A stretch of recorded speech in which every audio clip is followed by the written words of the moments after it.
Independências africanas. Professor Dr. Alfredo Boulos Júnior. O processo histórico envolvendo as independências africanas é o tema da nossa videoaula. Razões das independências. A luta dos próprios africanos nos movimentos de libertação de seus países. O impacto da Segunda Guerra sobre Inglaterra, França e outros países europeus que saíram da guerra empobrecidos e estavam dedicados à reconstrução nacional. A força de movimentos políticos e culturais, como o pan-africanismo. O pan-africanismo se baseava na noção de que os africanos e seus descendentes pertencem a uma mesma raça e deviam se unir para lutar pela liberdade. O importante líder do pan-africanismo, o jamaicano Marcus Garvey, dizia ser necessário promover o orgulho de ser negro, exigir o reconhecimento dos heróis negros, desenvolver o povo negro. Independência de Gana. A estratégia da Inglaterra nas suas colônias africanas era provocar a discórdia entre as etnias locais, como os Ashanti e os Ewe, por exemplo. Frente a isto, o líder ganense Kwame Nkrumah, que era doutor em filosofia, defendia a união das etnias locais contra o domínio inglês. Kwame Nkrumah liderou um amplo movimento de desobediência civil que pressionou a Inglaterra a negociar a independência de Gana em 1957. Independência no Congo. A luta dos congoleses por independência foi conduzida por Patrice Lumumba.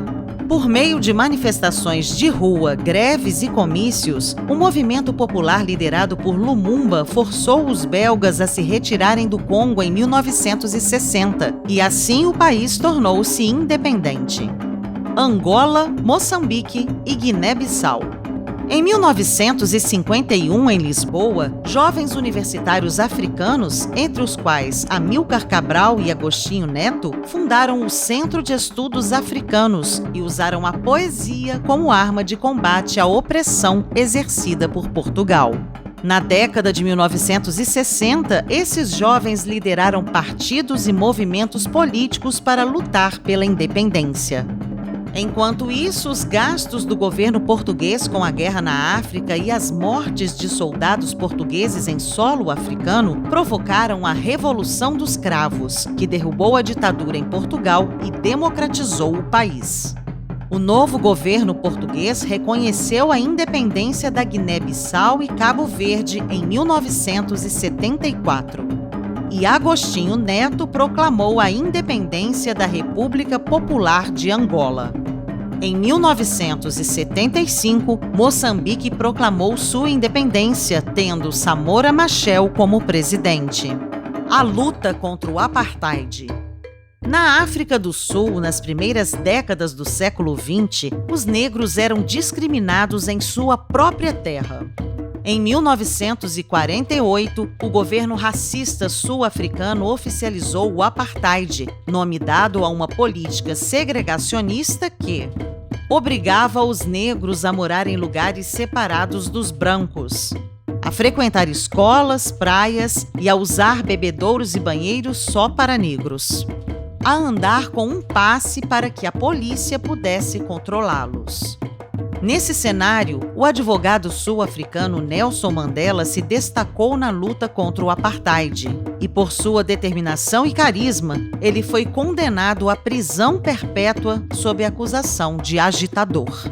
Nesse contexto tenso, o governo racista sul-africano ordenou um massacre no bairro negro de Soweto, chocando profundamente a opinião pública.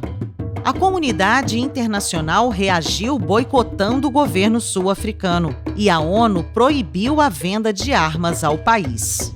Mas mesmo assim, a violência entre negros e brancos se intensificou.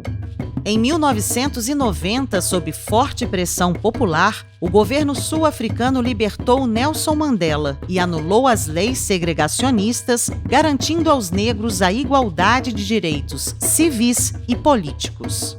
Em 1994, ocorreram eleições presidenciais na África do Sul.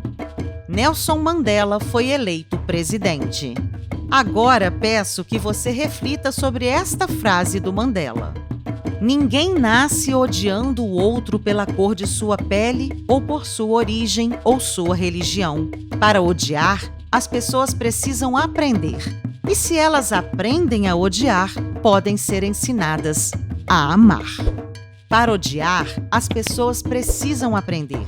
E se elas aprendem a odiar, podem ser ensinadas a amar.